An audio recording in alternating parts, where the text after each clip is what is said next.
오늘도 아름다운 서영교회 주일 예배 오신 여러분을 주님의 이름으로 사랑하고 축복합니다. 오늘은 성령이 임하시면 이란 제목으로 말씀 전해드리겠습니다.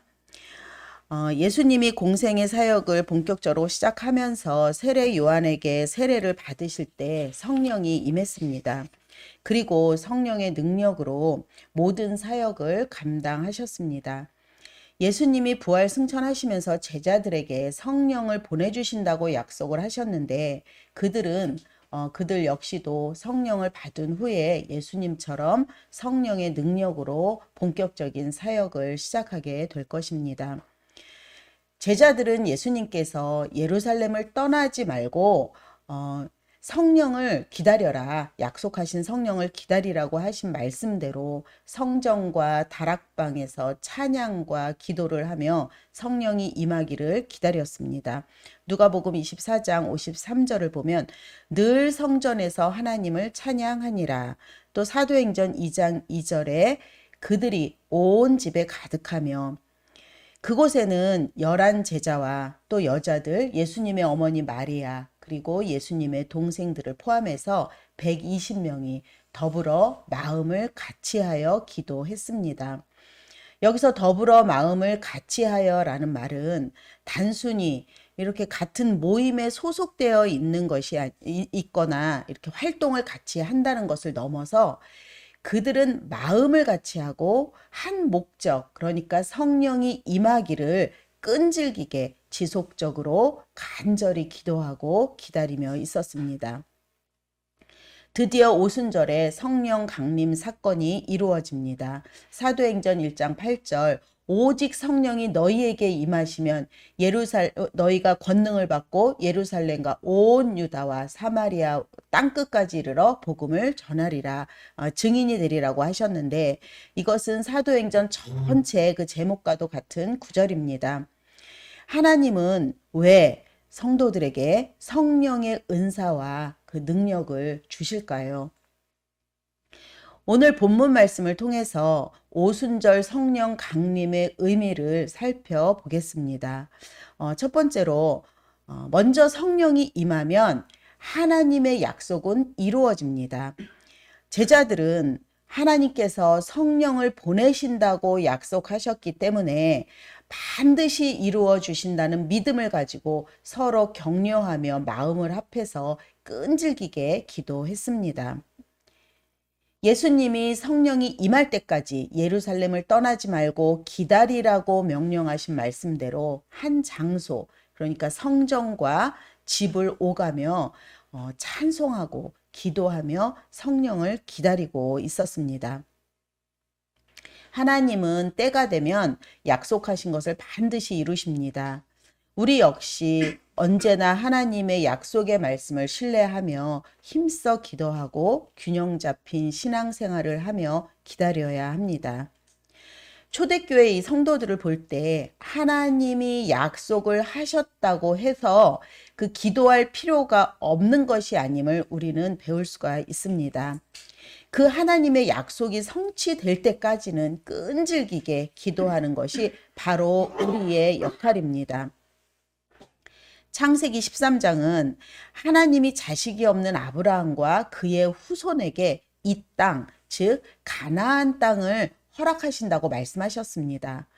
비록 이 약속을 받은 이스라엘 백성들이 하나님께 불순종하고 거역했음에도 불구하고 하나님은 신실하게 약속을 이루어 가셨습니다.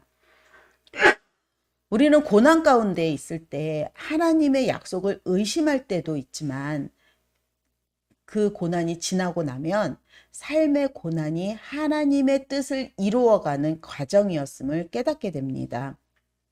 하나님은 우리의 성품과 우리의 형편에 맞게 오래 참으시고 때로는 우리를 달래시고 어루만지시면서 그 약속을 반드시 하나님의 때에 이루어 가십니다. 하나님은 아브라함에게 가나안을 주시겠다고 하신 그 약속이 이루어지는데 무려 400년이 걸렸습니다. 우리는 어떻습니까? 악하고 불의한 이 세상에서 하나님은 세상의 왕이시지만 성육신하신 예수 그리스도입니다. 예수님은 불의한 세상에 맞서서 세상을 회복하시려고 오셨는데 우리에게도 참여할 것을 촉구하십니다. 그러기 위해서 우리는 그 믿음의 지체들과 예수님의 마음을 공유하며 말씀과 기도로 무장을 해야 합니다. 이때 사단은 우리를 방해하려고 노심초사하죠. 그리고 가장 가까이 있는 그 소중한 사람들에게 악의를 품게 해서 가정을 깨트리고 사람들과 갈등이 생기게 하고, 그래서 직장에서 어려움을 겪고 현재의 삶에 만족하지 못하도록 불평, 불만을 심어줍니다.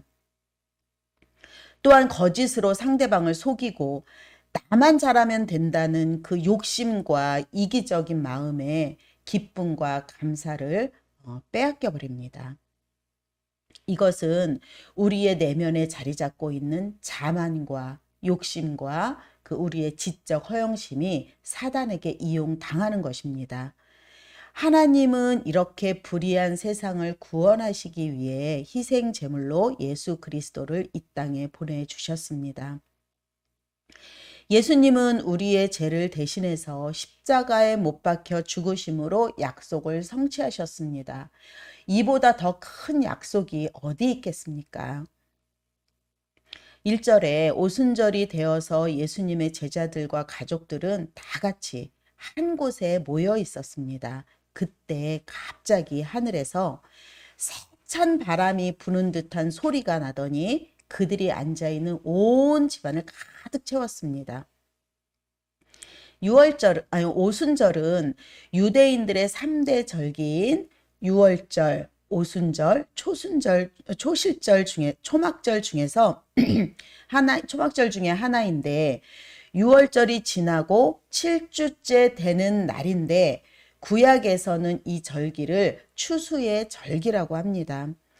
유월절 기간 동안 처음 익은 보리 곡식단을 제단에 드린 날로부터 시작을 해서 밀추수가 끝나는 49일, 그러니까 7주가 지나고 추수 기간 그 다음 날이 바로 오순절이기 때문에 77이 49 이렇게 해서 77절이라고도 합니다. 이날은 그 첫 수확한 밀을 가지고 떡을 만들어서 제사를 드리는 절기이므로 맥추절 또는 초실절이라고도 부릅니다.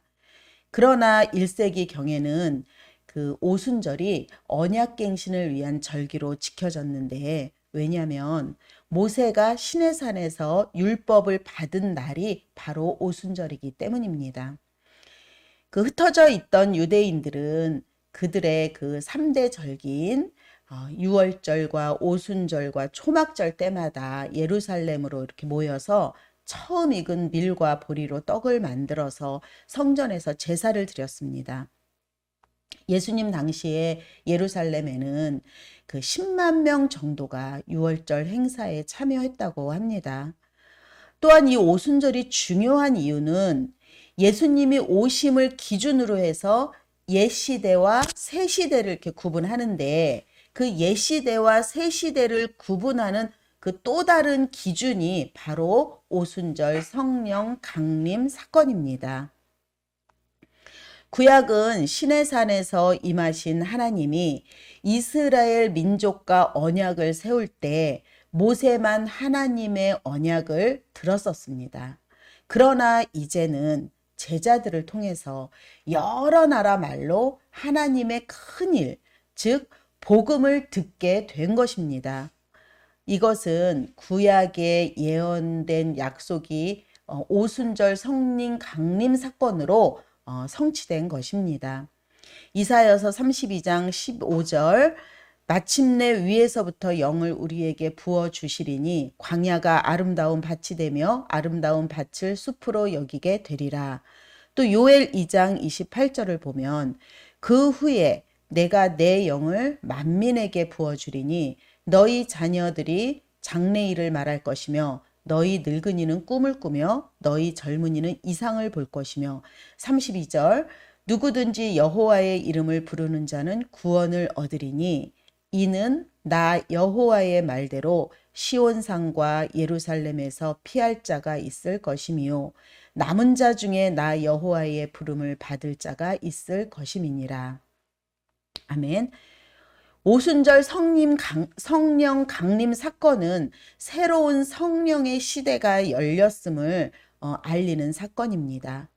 사람들은 이 오순절날에 한 곳에 모여서 성령이 임하기를 기도하고 있었습니다. 성령 강림은 호련히 일어났습니다. 성령은 바람과 불처럼 임하셨습니다. 그 자리에 있던 제자들은 모두 그 성령 세례를 받았습니다. 성령 세례는 하나님의 주권에 속한 것으로 하나님의 선물입니다. 성령 세례를 그럼 어떤 사람이 받을 수 있냐면 과거의 죄를 회개하고 예수님을 구주로 믿을 때 성령님께서 그 사람에게 내주하시기 시작하십니다. 그러면 하나님의 사랑을 느끼고 하나님의 인도하심을 받게 되는데 단 한 번의 경험이고 이것은 이 상태가 계속 유지되고 있기 때문에 본인도 모를 수가 있습니다. 이렇게 초대교회는 성령 세례를 받은 일꾼들로 세워져 나갔습니다. 오순절에 또 세 가지 초자연적인 현상이 일어나는데 바람 같은 소리가 들리고 불의 혀처럼 갈라지는 것을 보게 되고 다른 언어로 말하는 현상이 딱 한 번 일어났습니다. 이것은 성령의 새 시대를 개막하는 기점이 되는 역사적 사건이라는 증거로 성령의 권능을 말하는 것입니다. 그리고 불의 혀처럼 갈라지는 것들을 보았다고 했는데 이것은 정결을 의미합니다. 이사야서 6장 6절에서 7절을 봅니다. 그때 그 스랍 중에 하나가 부젓가락을 제단에서 집은 바 핀 숯을 손에 가지고 내게로 날아와서 그것을 내 입술에 대며 이르되 보라 이것이 내 입에 닿았으니 내 악이 제하여졌고 내 죄가 사하여졌느니라 하시니라. 이사야를 깨끗하게 했던 핀 숯과 같이 정결, 정화의 의미입니다. 성령은 우리에게 권능을 주고 우리를 정결케 하십니다. 마음이 정결할 때 강한 그 성령의 권능이 임하는데 그 권능이 성령으로 임하게 되고 그것은 그들이 다른 언어로 말하는 것으로 나타났습니다. 또한 성경에는 여러 곳에서 성령이 바람으로 상징되는 것을 볼 수 있습니다. 에스겔서 37장 9절에서 14절을 보면 에스겔이 그의 환상의 골짜기에서 하나님의 명령에 따라 예언하면서 바람에게 죽은 자들을 위해 불라 라고 명령했을 때 그들 위에 불어서 새 생명으로 채운 것은 바로 하나님의 바람, 개역 개정에는 생기라고 번역되어 있습니다.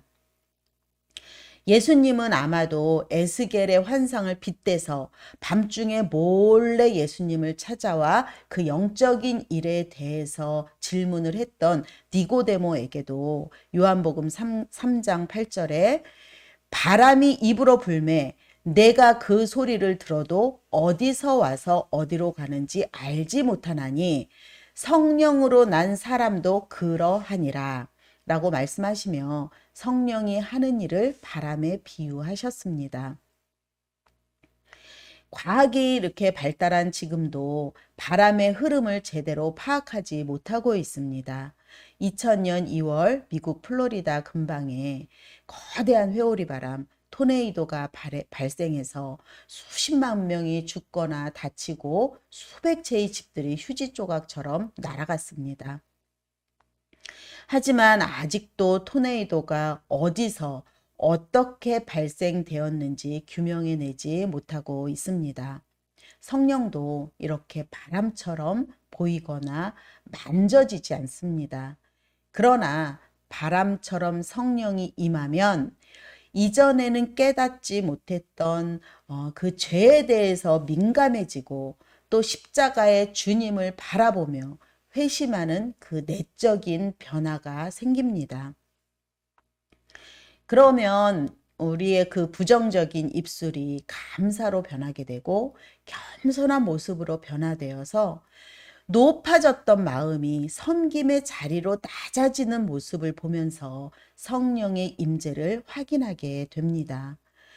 이렇게 우리가 성령의 지배를 받고 그의 능력으로 채워지는 것을 성령 충만이라고 합니다.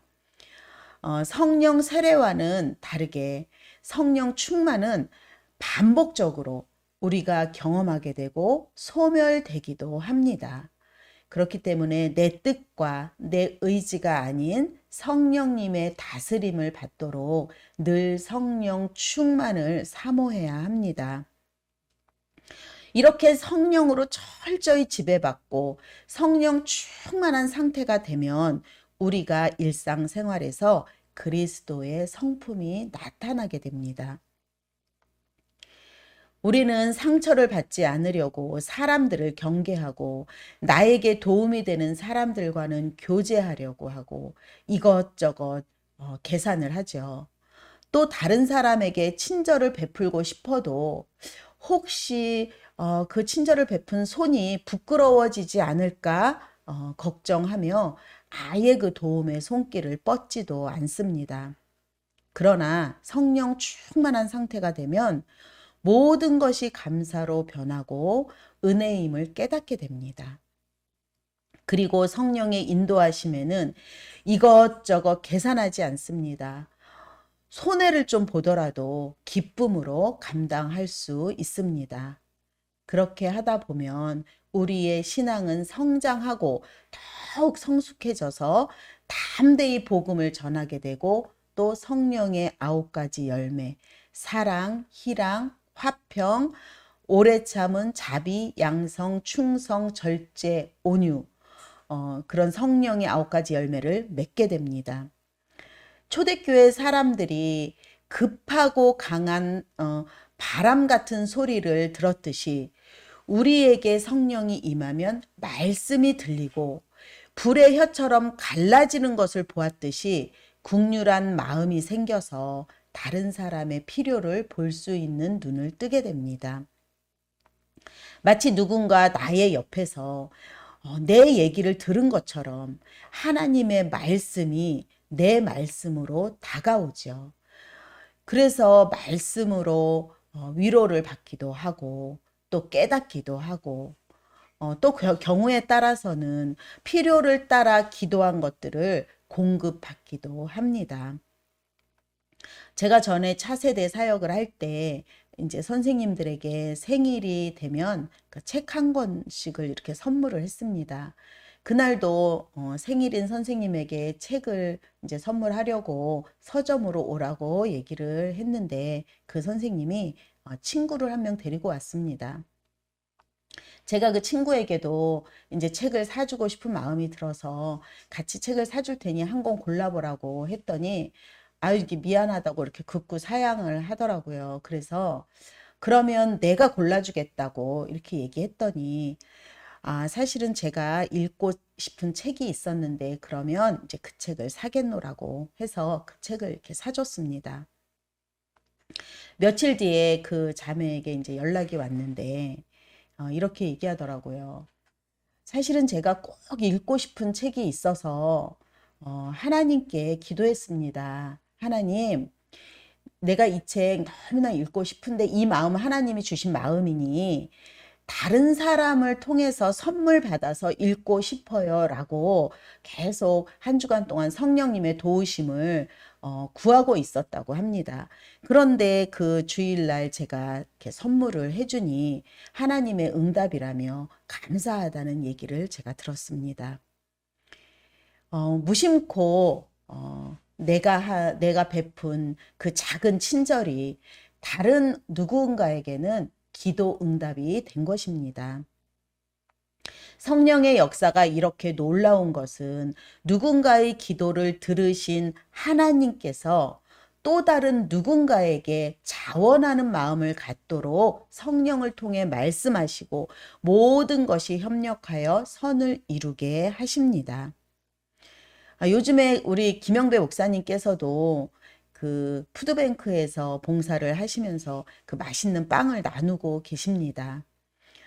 지난주에도 이제 거리에서 이렇게 폐지를 줍는 그 어르신들에게 그 빵을 나누어 드렸다고 하셨습니다. 성령님께서 김영배 목사님의 마음 가운데 저분들에게 이 맛있는 빵을 좀 드리면 좋겠다라는 마음을 주셔서 기쁜 마음으로 감사함으로 봉사를 하시는 것입니다. 빵을 드린 분은 김영배 목사님인데 김영배 목사님이 더 기뻐하시면서 감사하다고 이렇게 고백하는 걸 들었습니다. 이것이 바로 하나님의 큰 일을 하는 것이고 하나님의 주시는 기쁨을 경험하는 것입니다.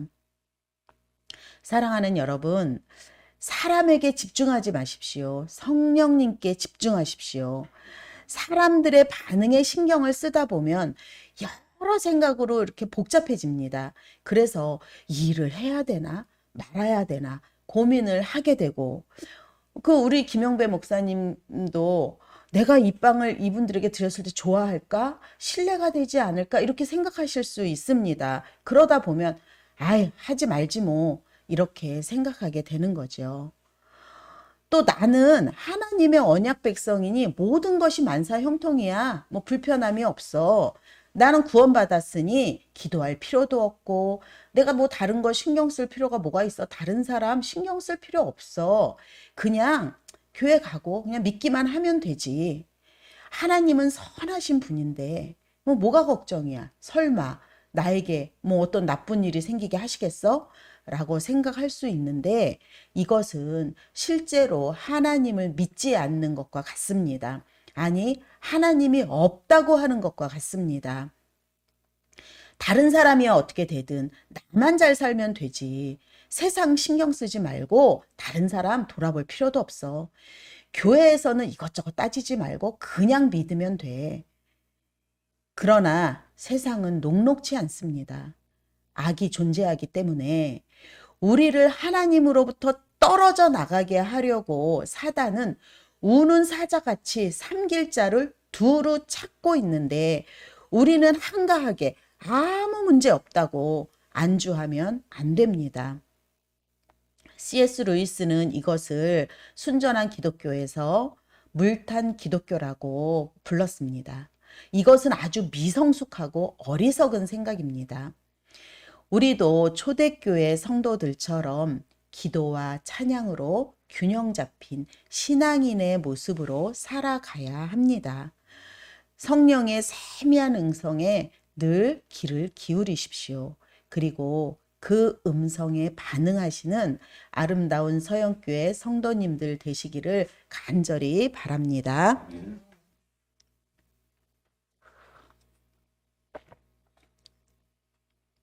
이렇게 하나님의 약속인 성령이 임하고 성령 충만한 제자들에게는 능력이 나타났습니다. 그래서 성령 충만의 결과로 각기 다른 언어들로 말하게 되었는데 성령 충만의 결과로 그 내적으로는 예수님의 성품을 담게 돼서 일상생활에서 그리스도의 성품이 드러나게 되죠. 또 외적인 결과로는 이렇게 다른 언어로 말하게 되었습니다. 4절입니다. 그들이 다 성령 충만함을 받고 성령이 말하게 하심을 따라 다른 언어로 말하기를 시작하니라. 성령이 말하게 하심을 따라 다른 언어들로 말하기 시작했습니다. 다른 언어들로 말하기 시작했다는 것은 복음이 모든 나라, 모든 민족에게 전해져서 들을 수 있게 되었다는 의미입니다. 사도행전 1장 8절에 땅끝까지 이르러 복음의 증인이 되라고 하신 예수님의 사명을 위한 것이지요. 여기서 다른 언어라는 단어는 헬라어로 그로사입니다. 개역 한글은 방언으로 이게 번역이 돼 있고 개역 개정은 언어로 번역이 되어 있습니다. 고린도 교회에서 행했던 그 방언 역시도 그로사를 번역한 것입니다. 이 다른 언어, 방언이라고 하면 우리가 먼저 사도행전의 방언과 또 바벨탑 사건을 생각할 수 있습니다. 먼저 창세기 11장의 바벨탑 사건을 보면 사람들이 이렇게 모여서 탑을 쌓았는데 이것은 하나님을 대적하려고 하나로 모인 것입니다. 이때 하나님께서 바벨탑을 무너뜨리고 그들을 흩으셨습니다. 그 흩으신 방법이 바로 각기 다른 언어를 만들어서 서로 소통하지 못하고 모이지 못하게 했습니다. 하나로 모이려고 해도 말이 통하지 않으니 모일 수가 없었습니다. 두 번째로 오순절 성령 강림 사건을 보면 잘 그 사건을 이렇게 이제 보면 예루살렘에는 경건한 유대 사람이 세계 각국에서 많이 모여 있었습니다. 이들을 향해 제자들은 각국의 언어들로 말했습니다. 각국에서 찾아온 유대인들이 놀라지 않을 수 없었죠. 왜냐하면 그 제자들은 갈릴리 출신으로 그 다른 언어들을 배우지 못한 사람들입니다. 이 일을 보면 오직 성령이 말하게 하심을 따라서 말했기 때문에 가능했을 것입니다. 고린도 후서 4장 7절 우리가 이 보배를 질그릇에 가졌으니 이는 심히 큰 능력은 하나님께 있고 우리에게 있지 아니함을 알게 하려 함이라.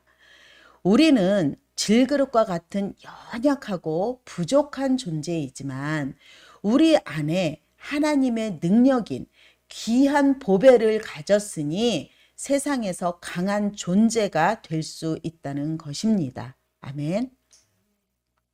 제자들을 통해서 하나의 메시지, 즉 복음을 각국의 유대인들이 자신들의 언어로 들을 수 있도록 언어가 하나로 통일되었습니다. 서로 다른 언어로 이야기했지만 다 그것을 알아들을 수 있게 된 것입니다. 이것은 열방에 흩어져 있는 각국에 복음을 전하시려는 하나님의 뜻입니다. 하나님은 제자들에게 성령의 능력을 덧입혀 예수 그리스도의 복음을 전하게 하셨습니다. 복음을 능력 있게 전할 수 있는 것은 성령의 임재로부터 시작되었습니다. 이것은 사실 또 큰 의미가 있는데요. 지금까지 사람들이 하나님을 대적하고 자신들이 높아지려고 하나로 모였다면 성령을 받은 이후의 사람들은 한 언어로 하나님을 찬양하고 하나님의 한 백성이 되기 위해 하나로 모였던 것입니다. 그래서 이것을 바벨탑 사건의 역전이라고 부르기도 합니다. 오순절에 예루살렘을 찾은 유대인들은 여러 지역에 흩어져 살았던 사람들입니다. 카스피의 서쪽, 소아시아의 5지역, 북아프리카, 그레데와 그 아라비아인들, 이렇게 여러 출신의 사람들, 즉 유대인과 유대교에 들어온 사람들 모두를 말하고 있습니다. 이렇게 여러 지명을 언급하는 의도는 온 세상 각지의 사람들이 자기 지역의 언어로 복음과 하나님을 찬양하는 소리를 들었다는 것을 강조하기 위함입니다. 다시요. 여러 지역을 언급한 의도는 온 세상 각지의 사람들이 자기 지역의 언어로 복음과 하나님을 찬양하는 소리를 들었다는 것입니다. 예수님의 제자들은 하나님의 약속하신 성령 강림의 결과로 권능을 받고 또 방언을 말했습니다. 그러자 이번에 사람들의 그 엇갈린 2가지 반응이 보이는데요. 하나는 성령의 역사에 대한 놀람과 당황함이었고 다른 하나는 비아냥거리는 조롱이었습니다. 오순절 사건을 지켜보던 사람들이 놀란 이유는 11절에 우리가 다 우리의 각 언어로 하나님의 큰 일을 말함을 듣는도다. 하나님의 큰 일은 예수 그리스도의 죽음과 부활과 승천, 곧 복음 전파를 말합니다. 그러니까 복음 전파를 그 자신들의 난곳 방언으로 들었기 때문에 이 사람들이 놀란 것이지요. 그러니까 복음 전파는 제자들에게 맡겨진 그 지상 명령입니다. 하지만 제자들의 방언을 들은 그 모든 유대인들이 다 이렇게 호의적이진 않습니다. 13절을 보니까 그들 중에 어떤 이들은 제자들이 새술에 취했다라면서 성령의 역사를 조롱했습니다. 그들이 성령에 취한 상태를 보고 조롱을 했는지 아니면 그들이 하는 말, 방언의 그 내용을 두고 하는 말인지 알 수 없지만 성령께 붙들려 마치 포도주에 취한 사람들처럼 이야기했다는 의미입니다. 어느 경우라 하더라도 이렇게 하나님의 역사를 보고 들으면서 놀란 사람이 있는가 하면 빈정거리면서 조롱하는 사람이 있었다는 사실입니다. 그러나 복음을 조롱하는 사람을 개의치 말고 충성스럽게 우리는 복음을 전해야 합니다. 제가 전도를 할 때 가장 많이 들었던 소리가 교회 다니는 그 옆집 집사 때문에 교회에 안 가요. 또 교회 다니는 우리 가족 누구누구 때문에 교회에 안 나간다고 이렇게 하는 말씀을 가장 많이 들었습니다. 그럴 때마다 참으로 부끄럽기도 하고 안타까웠습니다. 그래서 제가 그 가족이나 옆집에 그 집사님을 대신해서 죄송하다고 이렇게 말씀도 드리곤 했었습니다. 그러나 교회는 완벽한 사람들이 모이는 곳이 아니고 연약하고 영적으로 어린아이처럼 미성숙하고 덕이 되지 못하는 사람도 분명히 있습니다. 우리도 그럴 수 있습니다. 그런데 우리가 위조 지폐가 섞여 있다고 해서 그 진짜 지폐 뭉텅이를 버리지 않는 것처럼 그런 연약한 사람들 때문에 하나님의 그 진리를 놓치는 것은 매우 어리석은 일입니다. 그리스도인은 용서받은 죄인으로 예수님을 닮아가려고 노력하는 이를테면 공사가 진행 중인 사람들입니다. 또한 그리스도인은 선한 사람이 아니라 선하신 하나님을 경험하며 사는 사람들입니다. 건강한 사람에게는 병원이 필요 없듯이 우리는 죄인이기 때문에 교회가 필요하고 예수님이 필요합니다. 성령의 역사에 대해서 여러분들의 반응은 어떻게 보이십니까?